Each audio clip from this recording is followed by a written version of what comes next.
আজকে দুপুরবেলা খিচুড়ি রান্না করব আর তার সাথে ইলিশ মাছ ভুনা করব।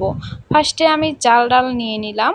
এইদিকে আমি বড় একটা ইলিশ মাছ ফ্রিজ থেকে নামিয়ে একটা পাতিলে ভিজিয়ে রাখছি। এইটা ভুনা করব। আর যেহেতু সামনে কুরবানি তাই যাচ্ছি ফ্রিজে মাছ মাংস যা আছে তা খেয়ে শেষ করে ফেলবো। কারণ কুরবানিতে অনেক দিনের জন্য বাড়িতে যাব, অনেক দিন পর আসব। আর ফ্রিজে মাছ মাংস বেশি দিন থাকলে না পরে ভালোও লাগে না খেতে। ফার্স্টে আমি খিচুড়িটা বসাবো। প্যান গরম করে এলাচ দারুচিনি দিয়েছি, এরপরে পেঁয়াজ কুচি দিয়ে দিলাম। এটা হালকা ভেজে এখন চাল ডালগুলো এর ভিতরে দিয়ে দিব। আমি বাসাতে প্রায় খিচুড়ি রান্না করি, তো বেশিরভাগ ক্ষেত্রে সকালবেলা রান্না করি। আজকে আমি সকালে উঠে নাস্তা বানানোর পরে একটু ঘুমিয়ে পড়েছিলাম। উঠে দেখি ১:৩০ বেজে গেছে, এজন্য তাড়াহুড়ো করে আমি খিচুড়িটাই বসিয়ে দিলাম, তাড়াতাড়ি হয়ে যাবে। আর ফার্স্টে আমি মাছটাকে ভিজিয়ে তারপরে আর কি খিচুড়ির জোগাড়গুলো করেছি, পেঁয়াজ টেয়াজ কেটে সব কিছু রেডি করেছি। তো এইদিকে কষানো শেষ, এখন পরিমাণ মতো পানি দিয়ে দিব।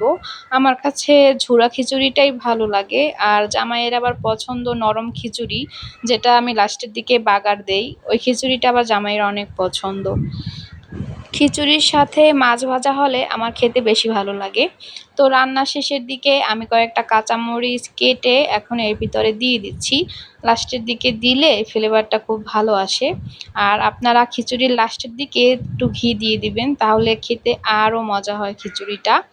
এইদিকে ইলিশ মাছগুলো কেটে আমি একদম হলুদ মরিচ মাখিয়ে রেখেছিলাম। এখন প্যান গরম করে এক এক করে মাছগুলো দিয়ে দিচ্ছি। মাছগুলো ফার্স্টে আমি একটু হালকা করে ভেজে নিব, তারপরে মশলা কষিয়ে পরে রান্না করব। তাজা তাজা মাছটা একদম মশলা কষিয়ে তারপরে কাঁচা মাছটা যে ছেড়ে দিয়ে রান্না করে, ওটা আবার খেতে অন্যরকম স্বাদ। ওটা আমি অনেক পছন্দ করি, জামাইয়েরও অনেক পছন্দ। কিন্তু ফ্রিজে যদি অনেক দিন মাছ রাখি তাহলে আর ওরকম খেলে ভালো লাগে না। অনেক দিন ফ্রিজে রাখা মাছ আমি তেলে ভেজে তারপরেই রান্না করি। ইলিশ মাছ ভাজার পরে সেই তেলেই আমি বেশি করে পেঁয়াজটা ভেজে নিয়েছি। এরপরে হলুদের গুঁড়া, মরিচের গুঁড়া, লবণ দিয়ে ভালোভাবে কষিয়ে নিলাম। এখন পরিমাণ মতো পানি দিয়ে তারপরে আমি মাছগুলো এর ভিতরে দিব। খিচুড়ির সাথে আপনাদের মাছ ভাজা ভালো লাগে নাকি মাংস ভালো লাগে নাকি ডিম ভালো লাগে, অবশ্যই কমেন্টে জানাবেন। আর এখন আমি এই ভাজা মাছগুলো এর মধ্যে দিয়ে দিচ্ছি।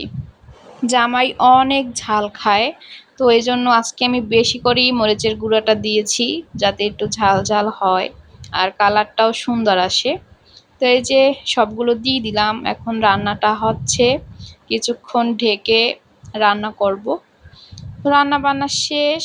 এই হচ্ছে আমার ইলিশ মাছ ভুনা। আমি আবার এইদিকে একটা শসা কেটে নিয়েছি, লেবু কেটে নিয়েছি। আর এই হচ্ছে খিচুড়ি। খিচুড়িটা একদম ঝরঝরেই হয়েছে, খেতেও অনেক মজা হয়েছিল। তো দুপুরবেলা আমি খিচুড়িটা বেড়ে নিচ্ছি। আজকে জামাইয়ের আসতে একটু লেট হবে, কারণ সে বাইক সার্ভিসিং করতে দিছে, ওখানেই আছে। ওটা কাজ শেষ করে তারপরে খেতে আসবে।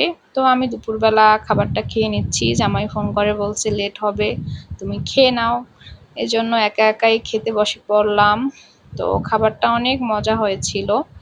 তো আজকের ভিডিওটা এ পর্যন্তই।